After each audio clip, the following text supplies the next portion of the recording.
हरि ओम हरि ओम। जगत जननी जगदम्बा जीव जंतु को स्वयं भी आती हैं और जाती हैं। किसी का मृत्यु नहीं होता है।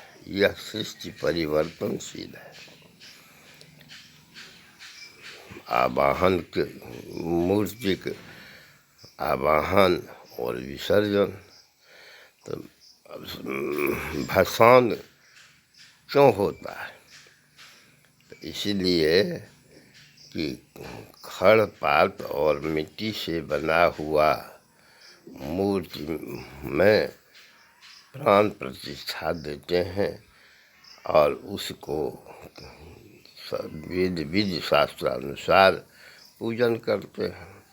इसके बाद विसर्जन करते हैं, जल में प्रवाहित करते हैं। तो यह इसलिए है कि उसमें प्रेम आमोद प्रमोद की कमी होती है।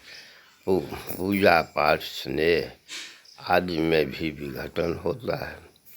इतनी ही नहीं, प्रतिमा में भी सुंदरता का लोप होने लगता है। इत्यादि बात को मद्देनजर रखकर हमारे ऋषियों ने यह प्रावधान किए कि अमुक देवता को अमुक तिथि में आवाहन, अमुक तिथि में विसर्जन। जैसे मनुष्य आता है और जाता है, उसका भी विसर्जन होता है। तो त्रिविध संस्कार है, विसर्जन संस्कार है। अगर वह जला दिया तो उत्तम संस्कार है, गाड़ दिया मध्यम संस्कार है, ऊपर में टांग दिया, पर्शियन सब टांगते हैं, ये सब अधम संस्कार है। अब सवाल ये है कि यदि नहीं ऐसा किया जाएगा तो सब महकने लगता है, गंध होने लगता है, उसमें कीड़े मकोड़े व्याप्त होने लगते हैं। इसलिए यह प्रावधान विद्वानों विदुषियों विवेकियों के द्वारा विचार विनिमय किया जाता है। यह क्रिया सनातनी वैदिकी और वर्णाश्रमी है।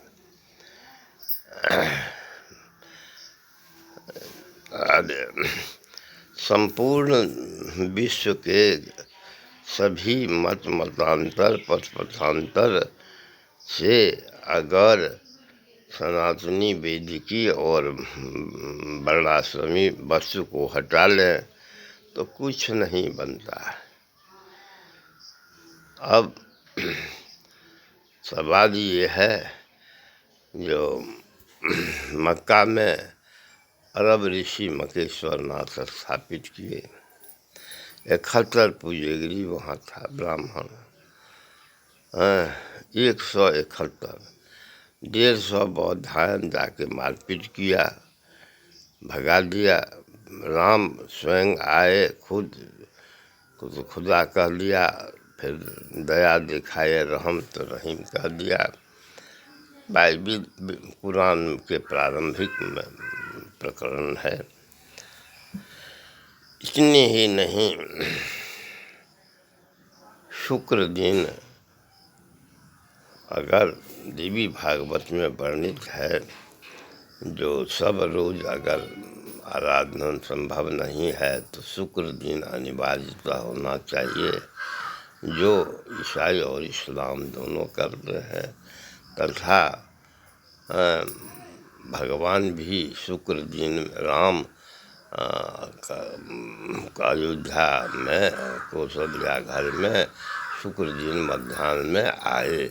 भय प्रगट कृपाला दीन दयाला कौशल्या हितकारी हर्षित महतारी मुनि मनहारी अद्भुत रूप निहारी लोचन अभिरामा प्लन घनश्यामा निज आयुध भुजचारी।